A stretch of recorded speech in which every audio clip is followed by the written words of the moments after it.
Hello friends, this video on reproductive health part 2 is brought to you by examfear.com. No more fear from exam. Now the question is, why reproductive health? Why do we need to talk about, or why do we need to study about reproductive health? This is very important because this addresses some of the very sensitive issues which are existing in the world. Now, you might not know the situations or the issues prevailing in different parts of the world, but when you talk about our own country, maybe in India itself, we see so many issues are there. It is still there. So, and we need some solution to those issues, and reproductive health addresses quite a few of them. So one of them is overpopulation. Now we actually see the data says that the population is increasing, has been increasing like anything. So the increase is very huge. Now what happens when the population increases so much? Now when the population increases too much, it is something like you have an, say, aquarium, a small aquarium, and inside that you have, say, 5 fishes. Now what happens? The fishes start reproducing amongst themselves, and more fishes are being produced inside the same aquarium. Now what's happening? The size of your aquarium is not changing, correct? But the number of fishes are increasing. From 5 it became 10, from 10, 20, 20 to 30, 30 to 35. Maybe a day arrives when the size of the aquarium is still the same, but inside now you have 100 fishes. Now what will happen? When there are 100 fishes, the amount of water present there, which is extremely important for the survival of the fishes, or the amount of food which you provide, so that will become less for 100 fishes, and as a result what will happen? They will not be able to survive.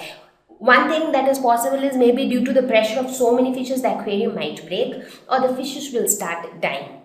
So that is going to be the result. So in a very similar way, we also need to control the population so that otherwise there will be scarcity of everything. We will not be able to provide all the facilities to all the people if the number of people keeps on increasing like this. So in reproductive health, we actually talk about family planning, which tries to address the problem of overpopulation. So to address this problem, we will discuss about family planning, and there we will see that how can the size of a family be limited to a smaller number, and there are many ways of doing it. So we will see that.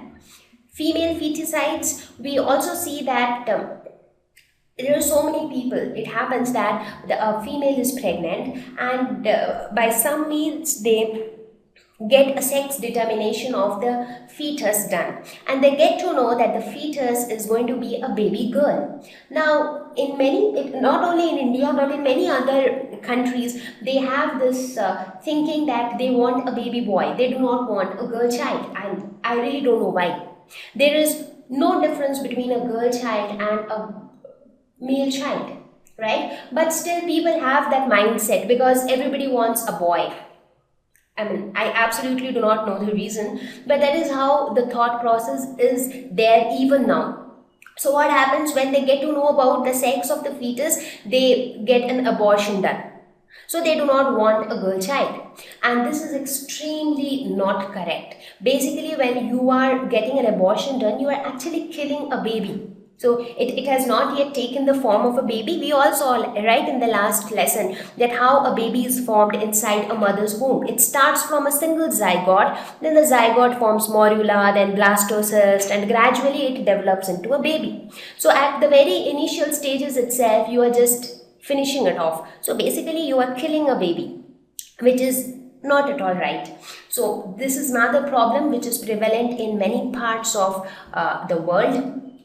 So in reproductive health, we also talk about this. We will see that there are ways where you do not arrive at this situation. High maternal mortality rate. So what is maternal mortality rate? So maternal mortality rate is the number of female dying while delivery.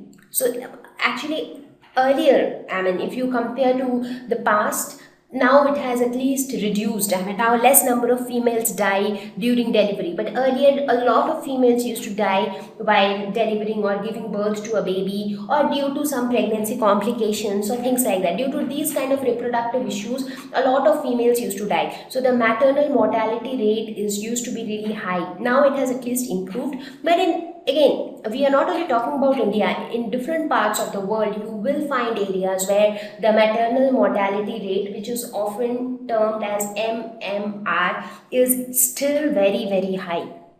So in order to control that, also reproductive health helps. How?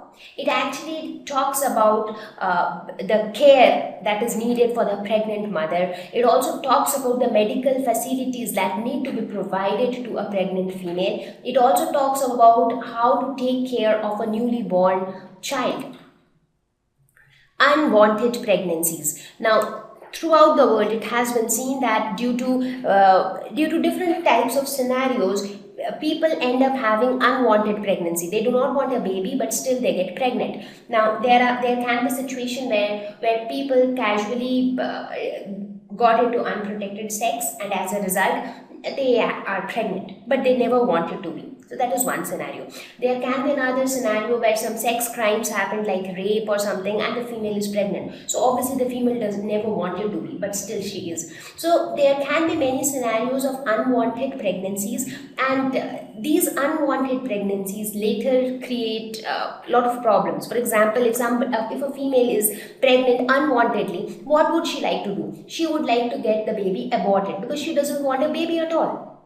Maybe because there can be many factors. Maybe because she was not willing for the sexual intercourse and she was forced to do that. So obviously she doesn't want a baby. There can be some societal reasons, like she is not yet married but she got pregnant because she got into a sexual intercourse. So she again doesn't want a baby. So the reasons can be numerous. But at the end of the thing, the moral of the story is that she doesn't want a baby. So what will she do? She'll go for abortion.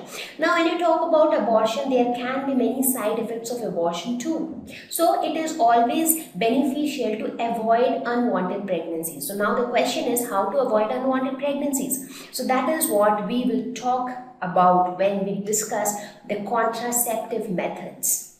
So there are a lot of contraceptive methods by which couples can avoid unwanted pregnancies to avoid any future complication. So that is also what we will discuss under. That is also a section which will be discussed under reproductive health. Sexually transmitted diseases. This is extremely important because we actually see a large number of people dying due to these kind of diseases which spread through sexual contact. Now the transmission is so high because people are not aware of these kind of diseases. People don't know that, okay, if I get into an unsafe sexual intercourse, I might get infected with these kind of deadly diseases. They don't know. So when they don't know, they don't bother, right? But when you have information, when you know stuffs, then you are aware before you are cautious before you get into anything like that, right?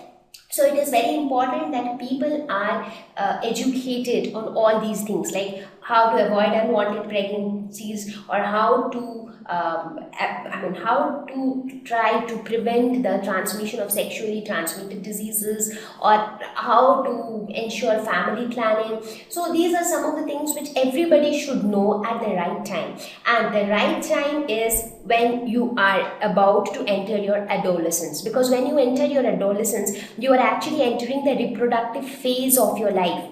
Right? So when you are entering reproductive phase of your life, you are actually physically you are becoming capable of reproducing. So that is the time when you should have all the information about reproduction, about reproductive health, so that you do not end up doing something for which you might regret later.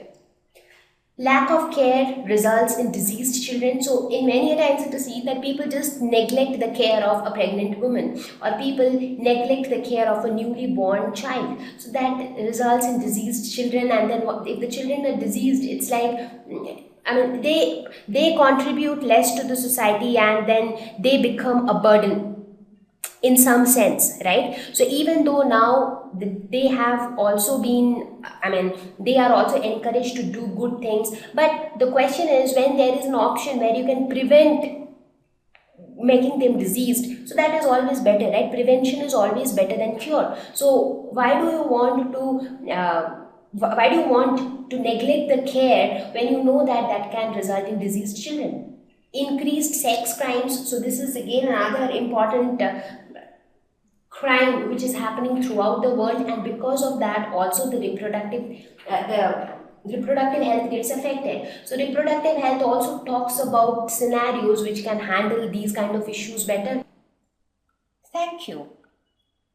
Please visit www.examfear.com to watch more videos, attempt free online test, get free study material, find tutors and mentors.